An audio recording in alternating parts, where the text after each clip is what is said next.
दोस्तों, आज की वीडियो में सुनेंगे कार्तिक स्नान की कथा, जो कि कार्तिक मास में अवश्य ही सुननी चाहिए। कार्तिक स्नान के बाद तभी हमें कार्तिक स्नान की पूर्ण फल की प्राप्ति होती है। किसी गांव में एक बूढ़ी माँ रहती थी और उनका एक बेटा व बहू भी साथ रहते थे। कार्तिक का महीना आया तो बूढ़ी माई ने बेटे से कहा कि वह कार्तिक स्नान के लिए जाएगी और 1 महीना वहीं रहेगी। यह सुनकर उसके बेटे ने अपनी पत्नी से कहा कि माँ के लिए 30 लड्डू बनाकर दे दो ताकि वह पूजा पाठ कर कुछ खा सके। बहू ने गुस्से में आकर 30 लड्डू बनाकर दे दिए।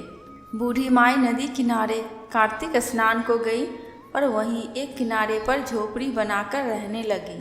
बूढ़ी माई रोज सवेरे उठकर स्नान करती और जैसे ही एक लड्डू निकालकर खाने लगती तो हनुमान जी बंदर के रूप में आते तो बूढ़ी माई वह लड्डू खुशी से बंदर को दे देती। इस तरह से कार्तिक का पूरा महीना बीत गया। सभी 30 लड्डू हनुमान जी बंदर के रूप में खा गए। कार्तिक का महीना समाप्त होने पर बूढ़ी माई वापस जाने को तैयार हुई तो हनुमान जी प्रकट हो गए। उन्होंने बूढ़ी माई को उस कुटिया की जगह पर एक आलीशान महल बनवा दिया। बूढ़ी माई का पूरा महल धन दौलत से भर गया। उसकी काया निरोगी हो गई। अन्न के भंडार से महल भर गया। इतना सब होने पर वह धूमधाम से अपने बेटे के पास गई।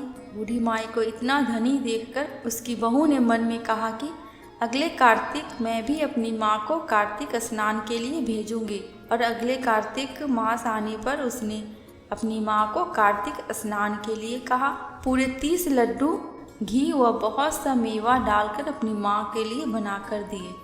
माँ कार्तिक स्नान के लिए गई और जैसे ही सुबह सवेरे नहाकर लड्डू खाने लगती तो हनुमान जी बंदर का रूप धरकर उसके सामने बैठ जाते तो वह पत्थर मारकर उन्हें भगा देती और कहती कि इससे मेरा पेट नहीं भरा तो तुम्हें कैसे दूँ। उसका रोज का यही क्रम 30 दिन तक चलता रहा। कार्तिक का महीना समाप्त हुआ तो हनुमान जी फिर से प्रकट हुए और उन्होंने बहू की माँ की कुटिया को कूड़े कचरे में बदल दिया और माँ को ढूंढकर बना दिया। कार्तिक महीना समाप्त होने पर बहू ने भी अपने पति से कहा कि कार्तिक का महीना खत्म हो गया है, आप मेरी माँ को गाजे बाजे के साथ लेकर आओ। लड़का अपनी सास को गाजे बाजे के साथ लेने गया तो वहाँ देखता है कि कुटिया की जगह कूड़े का ढेर लगा है और उस जगह पर उसकी सास डुकर बनकर बैठी है। लड़के को देखकर हनुमान जी प्रकट हुए और बोले कि बेटा, तुम्हारी माँ ने सच्चे मन से कार्तिक का स्नान किया है और पूजा पाठ किया, इसलिए ही तुम्हारी माँ पर कार्तिक देवता का आशीर्वाद बरसा था। लेकिन तुम्हारी सास ने पापी मन से यह कार्य किया है और कार्तिक महीने में बेटी के घर का अन्न खाया है, इसलिए कार्तिक देवता इससे नाराज हुए हैं, जिससे यह ढूकर बन गई है। कहानी के बाद हाथ जोड़कर कहना चाहिए कि हे कार्तिक देवता, जैसे आप लड़के की माँ पर बरसे वैसे ही आप सभी पर बरसना। कथा समाप्त। कार्तिक स्नान की दूसरी कथा। किसी गांव में एक बूढ़ी माँ रहती थी। उसकी एक पुत्र वधू भी थी। कार्तिक का महीना आता तो बूढ़ी माँ 12 कोस नहाने जाती, लेकिन उसकी बहू वहीं पतीले में पानी डालकर कहती कि मन चंगा तो कटौती में गंगा, और गंगा जी उसके लिए वहीं आ जाती। वह उस गंगा में अपना कार्तिक स्नान कर लेती। एक बार कार्तिक नहाते हुए सास की नथ बह गई और बहकर वह बहू के नहाने वाले पतीले में आ गई तो उसने वह उठाकर रख ली। सास घर वापस आई तो उदास थी कि उसकी नथ बह गई है। बहू ने सास को उदास देखकर पूछा कि आप उदास क्यों हो माँ जी। सास ने कहा कि मेरी नथ गंगा जी में बह गई। बहू ने कहा कि अच्छा, वह नथ वह तो मेरे पास है। सास ने पूछा कि वह कैसे तुम्हारे पास है। बहू ने कहा कि सासू जी, आप तो 12 कोस कार्तिक नहाने जाती हो, मैं तो यहीं कटरे में पानी डालकर कह देती हूँ कि मन चंगा तो कटौती में गंगा। और गंगा जी बहकर मेरे पास आ जाती हैं, जिससे मैं स्नान कर लेती हूँ। आज गंगा जी बहकर आई तो उसी में आपकी नथ भी आ गई, जिसे मैंने उठाकर रख दिया।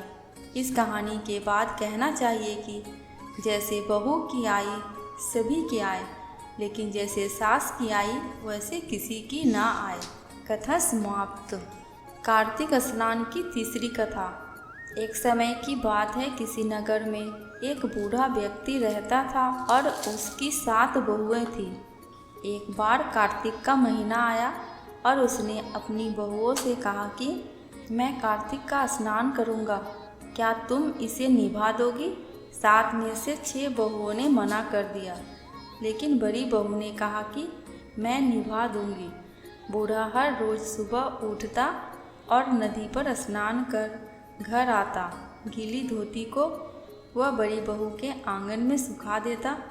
जैसे जैसे उस गीली धोती में से पानी की बूंदें जमीन पर गिरती, वैसे ही वह हीरे मोतियों में बदल जाती। धोती से हीरे मोती गिरते देख बाकी 6 बहुओं से रहा नहीं गया और वे बोली कि हम भी बूढ़े को अपने यहाँ नहाने को बोलते हैं। उन्होंने कहा कि पिताजी, आप कल से हमारे यहाँ कार्तिक नहा लेना। बूढ़े ने कहा कि ठीक है, मुझे तो नहाना ही है, मैं तुम्हारे यहाँ नहा लूँगा। बूढ़ा सुबह सवेरे स्नान करके आया और धोती उसने दूसरी बहू के आंगन में सुखाने के लिए डाल दी, लेकिन यहाँ हीरे मोती की बजाय कीचड़ टपकने लगा। बहुओं ने यह देखा तो कहा कि आप हमारे यहाँ पाप का स्नान कर रहे हो, इसलिए यहाँ से जाओ और बड़ी बहू के यहाँ ही स्नान करो। बूढ़ा वापस बड़ी बहू के यहाँ आया और कार्तिक का स्नान करने लगा। स्नान करके उसने फिर धोती सुखाई तो फिर से हीरे मोती गिरने लगे। अब कार्तिक का महीना समाप्त होने को था। बूढ़ा चिंता में पड़ गया तो बड़ी बहू ने इसका कारण पूछा। उसने कहा कि कार्तिक स्नान समाप्त होने को है और मेरा मन है कि मैं सारे परिवार को एक दिन खाने का न्योता दूं। बड़ी बहू ने कहा, पिताजी, इसमें चिंता की क्या बात है, आप सभी को बुला ले, मैं खाना बना दूंगी। बूढ़ा सभी को निमंत्रण देने गया तो बाकी बहुओं ने कहा कि जब तक यह घर पर रहेगी हम खाने पर नहीं आएंगे। बूढ़ा फिर से चिंता में घिर गया कि ऐसे कैसे होगा और सूखने लगा। बूढ़े को सूखते देख बड़ी बहू ने कहा कि पिताजी, अब आपको क्या चिंता है? बूढ़े ने बाकी 6 बहुओं वाली बात बड़ी बहू को बता दी, जिसे सुनकर बड़ी बहू बोली कि पिताजी ठीक है, मैं खाना बनाकर रख जाऊंगी। और उसने वैसा ही किया। खाना बनाकर रख दिया और अपने लिए 4 रोटी लेकर खेत पर चली गई। इधर 6 बहुओं ने खाना खा लिया, लेकिन जाने से पहले बाकी बचे खाने में कंकड़ पत्थर डाल गई कि बड़ी बहू आएगी तो परेशान होगी। इधर खेत में बैठकर बड़ी बहू कहने लगी कि राम जी की चिड़ियाँ, राम जी का खेत, चुग लो चिड़ियाँ भर भर पेट। मेरे ससुर ने घर में जगह दी है और मैंने खेत में चिड़िया को बाजरा डालकर वह घर आ गई। घर आई तो बूढ़ा फिर उदास बैठा था। उसने फिर पूछा कि यह उदासी क्यों, सब ठीक ठाक निपट गया ना?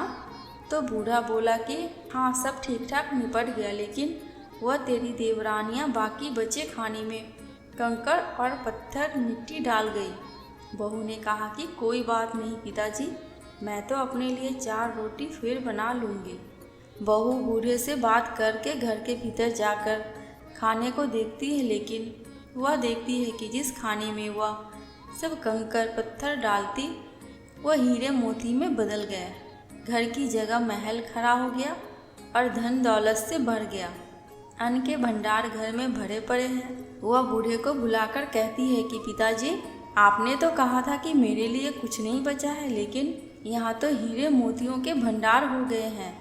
पूरे घर में धन की वर्षा हो रही है। साधारण सा घर महल में बदल गया। बूढ़ा सब चीज़ें देखकर बोला कि बेटी, तुमने सच्चे मन से कार्तिक स्नान सच्चे मन से निभाया था, लेकिन बाकी बहुओं ने पापी मन से इसे निभाया, इसीलिए कार्तिक देवता तुमसे प्रसन्न हुए हैं और यह फल दिए हैं। हे कार्तिक देवता, जैसे आपने बड़ी बहू की सुनी वैसे ही आप सभी की सुनना। दोस्तों, कमेंट बॉक्स में कार्तिक देवता एवं भगवान श्री कृष्ण की जयकारा लगाना बिल्कुल भी मत भूलना। आपको मेरे चैनल पे व्रत त्योहारों की जानकारियाँ एवं उनसे जुड़ी कथा कहानियाँ मिलती रहेंगी। अगर आपको ये वीडियो थोड़ी सी भी अच्छी लगी हो तो प्लीज़ मेरे चैनल को सब्सक्राइब करके मेरे वीडियो को लाइक एंड शेयर कर देना। अंत तक वीडियो में बने रहने के लिए आपका दिल से बहुत बहुत शुक्रिया।